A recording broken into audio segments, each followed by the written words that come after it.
అన్నదాతలకైతే good news అండి. కూటమి ప్రభుత్వం రైతుల పంట కొనుగోలుపై ఒక కీలక నిర్ణయం అయితే తీసుకుంది. ఈ విధానం రైతులకు ఎంతో మేలు చేయనుంది. దీనికి సంబంధించి పూర్తి సమాచారం అయితే ఈ విధంగా ఉంది. గత 5 ఏళ్ళు ధాన్యం పండించడమే కాదు, అమ్ముకోవడానికి అగచాట్లే. రైతు భరోసా కేంద్రానికి వెళ్ళి పేరు నమోదు చేయించుకోవడం నుంచి అమ్ముకోవడం, తద్వారా నగదు జమకు అడుగడుగున సతాయింపులే ఉండేవి. ఈ సమస్యకు పరిష్కారం చూపే దిశగా కూటమి ప్రభుత్వం చర్యలైతే చేపట్టింది.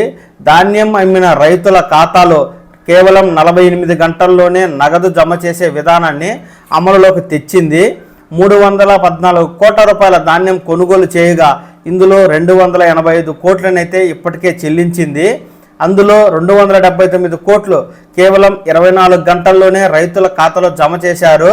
ధాన్యాన్ని ఎప్పుడు ఎక్కడ అమ్ముకోవాలో రైతులే నిర్ణయించుకునేలా మొబైల్ ద్వారా కూపన్ సృష్టించుకునే సాంకేతికను ప్రవేశపెట్టింది.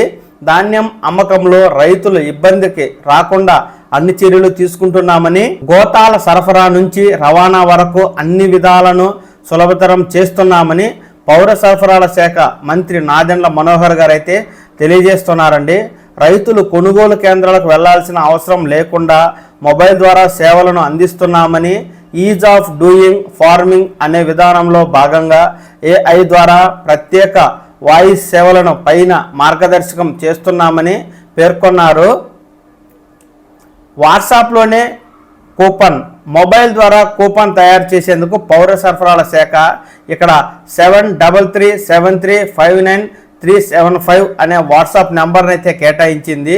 ఈ నెంబర్కు ఎవరైతే రైతులు అనేవారు సేవ్ చేసుకుని హాయ్ అనే సందేశం పంపిస్తే పౌర సరఫరాల సంస్థకు స్వాగతం, ధాన్యం అమ్మడానికి షెడ్యూల్ బుక్ చేసుకోండి అని మెసేజ్ అయితే వస్తుంది.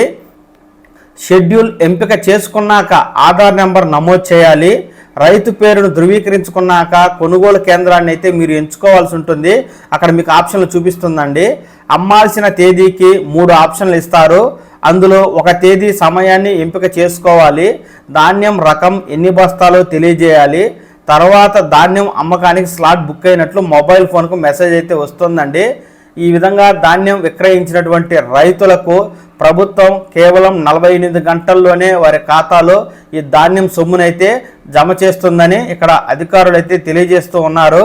దీనికి సంబంధించి పౌర సరఫరా శాఖ మంత్రి నాదెండ్ల మనోహర్ గారు కూడా రైతులకు అన్ని విధాలుగా అనుకూలంగాను సులభతరంగా ఉండే విధంగాను ఈ విధానాన్ని చేపట్టబోతున్నామని, రైతులు ఇకపై ధాన్యాన్ని అమ్ముకోవడానికి ఏమాత్రం శ్రమించాల్సిన అవసరం లేదని, వాట్సాప్ ద్వారానే అన్ని పనులు చక్కబెట్టుకోవచ్చని ఆయన అయితే తెలియజేస్తూ ఉన్నారండి. ఎప్పటికప్పుడు ఇలాంటి ఇంపార్టెంట్ విషయాలను ఈ ఛానల్ ద్వారా చూసి తెలుసుకోవడం కోసం వెంటనే ఈ పవన్ టాక్స్ తెలుగు ఛానల్ని లైక్ చేసి సబ్స్క్రైబ్ చేసుకోండి.